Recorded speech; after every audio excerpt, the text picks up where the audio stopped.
Okay, what?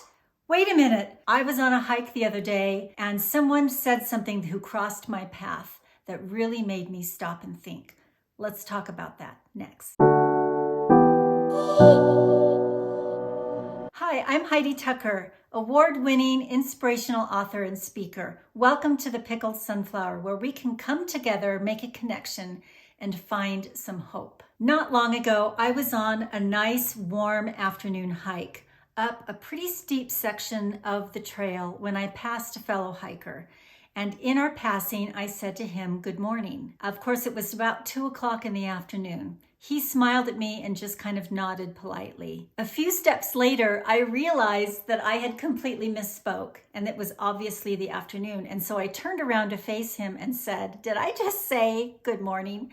I meant this afternoon." And he said to me, "I wasn't going to argue with the space that you're in." Okay, that really kind of just set me back because I thought about what he said for the rest of my hike. That is a compelling case for contention versus compassion. Let me explain that. We are each on our own journey, and in that own journey, we are in a certain space, a certain season of our life. And that's based on experiences. It's based on what our environment is like at the time, what we're dealing with in our life, lessons that we've learned, right? That whole big space is where we're at. That space feeds our opinions and our beliefs in that particular season of our life. So here's what I think.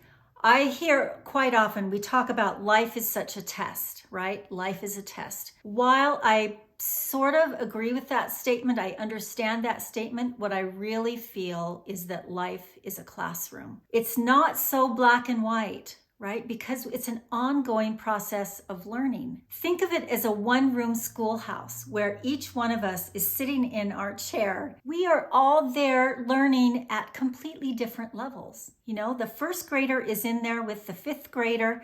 You're at obviously very different parts of your education. That's just how it is in life. We are all at different levels in this one-room schoolhouse called life on earth. As students in this one-room class, we all understand that we are each there to learn and to grow at our own rate. And we get that we have to sort of adapt to each other in that ongoing education in life. You know, leave contention at the door. Find it in your heart to open up and find compassion for others who are learning at a different level and a different rate than you are. It's such a beautiful approach to life. Pull up a chair. Welcome to the space that we're in. I'm honored to share my space with you here in our classroom. I will see you here next time on the Pickled Sunflower.